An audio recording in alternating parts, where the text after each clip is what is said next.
Hey, how's it going? I wanted to record this video because I want to add more to what makes Oblivion better than Morrowind. I think some of us already know. I could talk for hours and hours about what makes Oblivion better than Skyrim. To me, that's just so inherently obvious. But with Morrowind, Morrowind does have some things it does a lot better than Oblivion.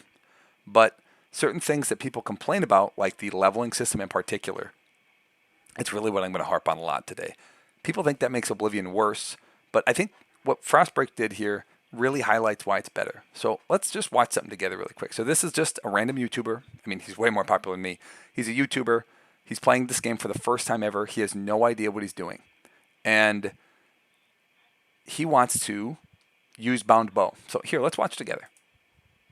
To summon skeleton over and over. Okay, so the whole reason I made this character is because I want to do some like bound bow, spell bow stuff, but I don't have enough magicka. So I think what I'm going to do is some classic Morrowind AFK leveling. Basically what we're going to do is we're going to summon skeleton over and over again and see my conjuration grow.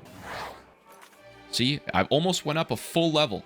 Well, maybe half a level from that. So what I'm going to do is just spam this ability, rest for an hour. There we go. Conjuration increased. You should rest and meditate on what you learned. 3:28 a.m. Okay, we just spent about an hour and a half of leveling. Hour and a half. That's incredible. So he went from level 4 to level 10.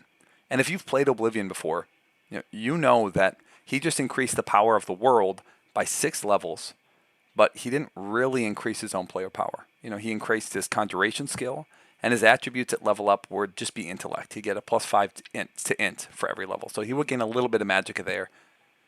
But, he picked the thief sign, so it's not like he cares about magicka that much. He didn't pick the mage. And he picked a wood elf. Oh, no. Okay, we don't need to talk about that. My point is he's played Morrowind before. You could tell because he said, I'm going to do the Morrowind strategy. And that's totally valid at Morrowind. If you want to stand there and cast a spell over and over again for an hour and a half, that will make your character more powerful. In Oblivion, because it has, in my opinion, don't freak out in the comment sections, it has a better system. Oblivion, it doesn't improve your power if you don't play the game properly. And by properly, I'm not saying, make a spreadsheet like a psychopath and keep track of everything. I'm a psychopath, but that's not how you should play Oblivion. You should not take notes. You should not power level. You should not efficiently level. It's crazy that some videos, this one, we'll talk about that later, they think there's just two extremes. A lot of people think you either go in blind like Frost here and you have no idea what you're doing and you just guess and you have fun. And I love watching this. This looks like a great time. But then they think the other way to play is to literally get a notepad and like keep track of every level up to make sure you get +5 and everything, and freak out like a psychopathic accountant because athletics leveled up before you wanted to. I really want to highlight the most fun, optimal, and in my opinion, obvious way to play is to just naturally level. Now, that doesn't mean you should ignore all systems. You should not only use your major skills. You should keep the systems of the game in mind. It's a video game. It's an RPG with a progression system. You should not turn your brain off when you play a video game. Now, that doesn't mean we pretend attributes don't exist, but we're not going to freak out to make sure we get all +5s.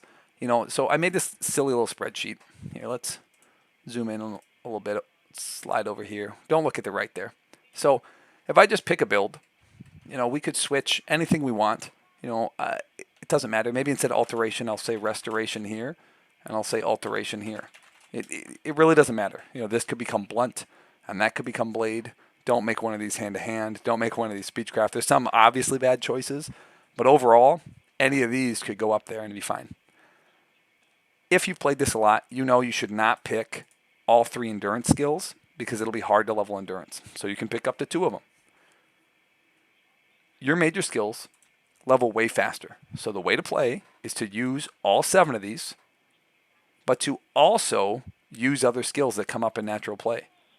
So in this build, I'm going to be gaining alchemy. I could use mysticism with soul trap, or maybe I'm using detect life to get up to 25 skill to use soul trap. When I do that, that's a lot of bonuses to mysticism. So whatever level I'll do that, if I gain 10 to mysticism, I'll get a +5 int bonus that level.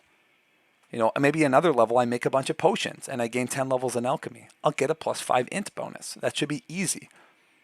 For armorer, every level, if I'm wearing heavy armor, I'm wearing a shield, and I'm using a sword, my armorer is going up constantly. Now, if I didn't pick combat specialization and it's not a major, each level it'll probably only go up 1 or 2. But I'm also blocking. I'm also wearing heavy armor. Maybe if all of those combined go up 5, I get +3 to endurance. So, those cutoff points are 1, 5, 8, and 10. You need 10 skill ups to get that, forever, that +5 that people want. That special number. But this is +4, +3, +2. You only need to gain 1 skill up to guarantee a +2. And really, the only one that you want to make sure you're getting at least a +2 in is endurance. So just don't ignore heavy armor, block, and armorer completely, and you'll be fine. As long as you're gaining 3 +2s, the system works. It just works because attributes are not that powerful. It is your skills. You've seen my mage with 100 destruction and 100 restoration. It's absurd. It doesn't matter what my attributes are. I could lower them all to 0. Well, maybe not int and willpower, but I could lower them to 80, and it wouldn't make a difference. If I have 100 heavy armor and 100 block, no physical attacks are going to hurt me. If I have 100 illusion, I can paralyze really easily. I can charm anything. I can go invisible or chameleon really well. 100 acrobatics might not help that much, but bouncing off of water is really cool. 100 blade, I'll actually do decent damage with my weapon. I can paralyze my enemies with power attacks.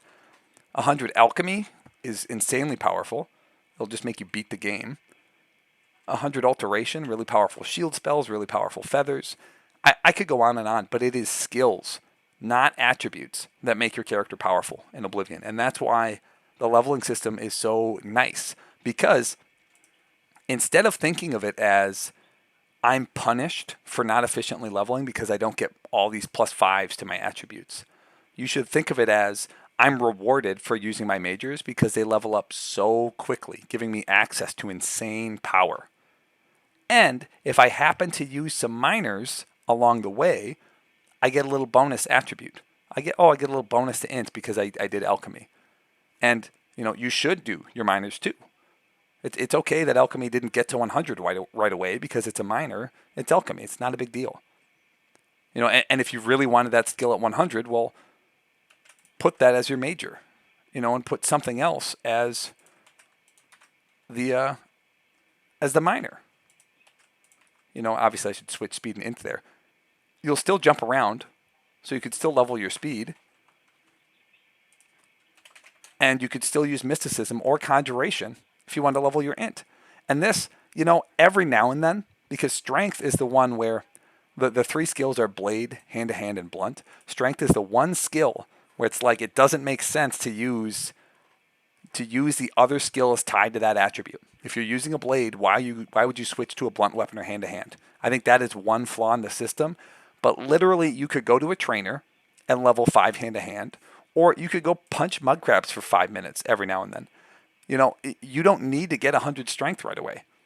Strength is not great for weapon damage. I've talked about that a million times. I'll pull this up one more time. Why not? If I have a decent weapon, only has 14 base damage. If I only have 40 blade, heck, let's say I didn't pick it as a major, and so by level 15, I still only have 40 blade for some reason. I'm doing 5 damage with these numbers. I go up to 100 strength, I'm doing 7 damage. And if I lose 1 fatigue, I'm doing 6 damage because it rounds down. This is not that great. 100 strength does not make a big difference. And if you didn't know, these numbers don't change after 100. They will in my sheet here because I didn't, this is just a spreadsheet. But in the game, the formulas cap at 100. They stop improving. So even if your attributes don't get to 100 for a long time, it doesn't matter. You'll get it to 100 and then it stops benefiting you. So that's all I got to say for now. I think I'm going to make another video responding to this before I finish my restoration deep dive, because this, well, I got to talk about this.